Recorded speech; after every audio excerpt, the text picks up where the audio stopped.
Hi, it's Mark from Top Local. We're here with Bernie Pawlik, Pawlik Automotive in Vancouver, BC, Canada. And that's Vancouver's best auto service experience, 21-time winners of Best Auto Repair in Vancouver, as voted by their customers. And we're talking cars. How you doing, Bernie? Doing very well. So 2014 Range Rover Sport Supercharged. We're talking about another one of these with timing chain issues. What was happening with this vehicle? Yeah, so this vehicle came to our shop with some noises coming from the front of the engine. We did a diagnostic on it, found two issues. These are the two common issues. You can see it in our other podcasts and videos that the timing chain was rattling and the supercharger nose cone was also making a lot of noise. So when we talked about this before, you talked about how the timing chain failure was due to, on earlier versions of this vehicle, due to a badly designed tensioner, chain tensioner. So why is the newer model kind of having the same issue? Well, that's a good question. You know, initially in the 2010 to 2012 model, they used a timing chain tensioner that had a very small diameter plunger on it.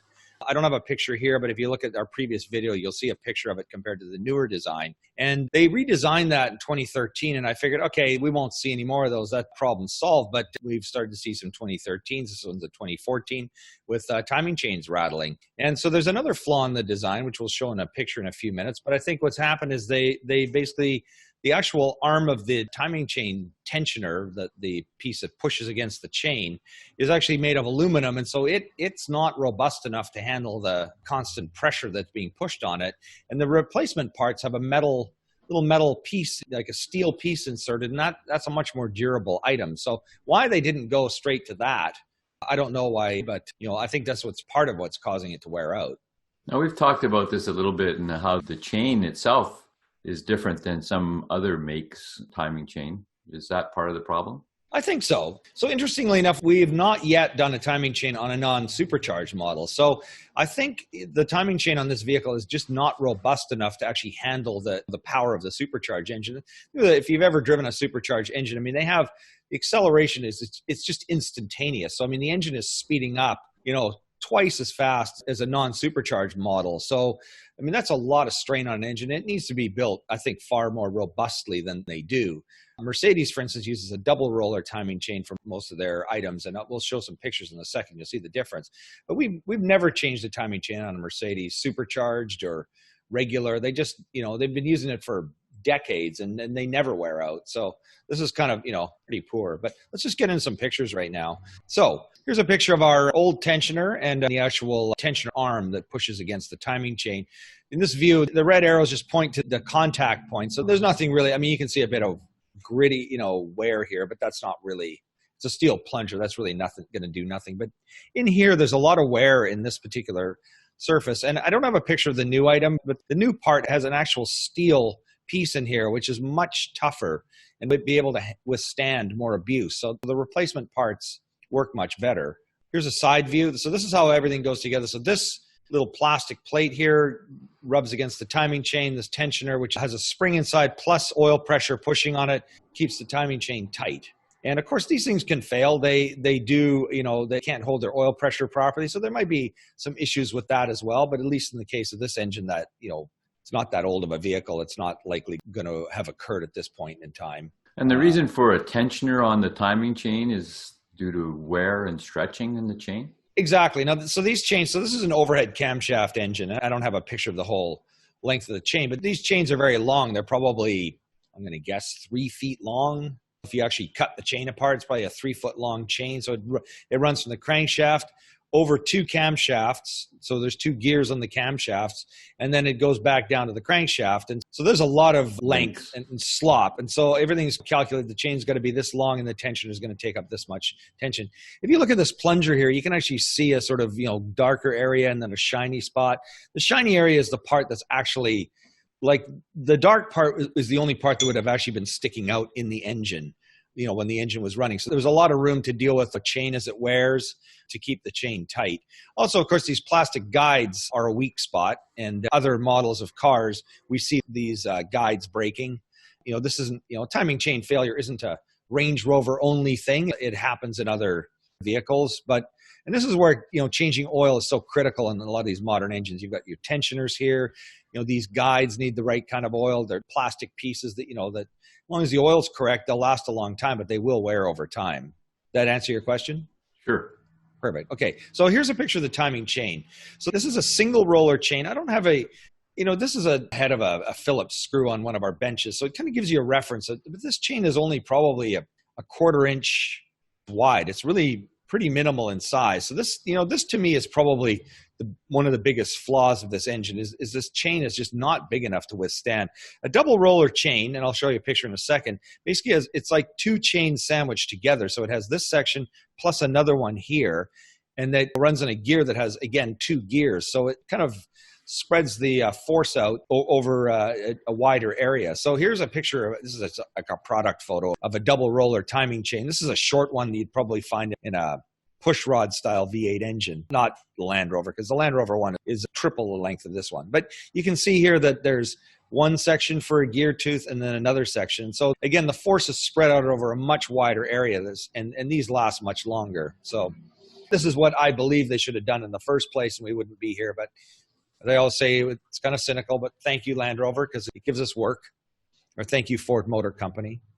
And what about the Supercharger nose cone, since this was also replaced and noisy, I guess? So this is another issue with this engine. And the Supercharger nose cone, the nose cone is basically the piece that attaches the drive belt to, there's some bearings, and then that actually attaches to the actual supercharger itself. So in the nose cone, there's a coupler. And the coupler is what wears out. And I don't have a picture here, but if you look at some of our previous videos and podcasts, you'll be able to have a look at a picture of what that piece looks like. We have pictures there. But basically that coupler wears out and causes a rattling sound as the belt moves and the engine revs up. So isn't there a simpler alternative than replacing the entire nose cone? Couldn't you just change the coupler? I wish that Land Rover offered a coupler, because I think that's really all that goes wrong. The actual bearings in the nose cone don't wear out.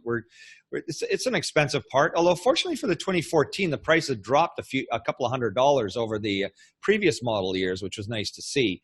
But, we're chucking away a whole bunch of good stuff, but unfortunately the coupler only comes with the whole nose cone. They really should sell it separately because nothing else really wears. The other pieces that the coupler attaches to are just steel pins, and they don't seem to wear at all. But the coupler is basically there to dampen the force of the supercharger.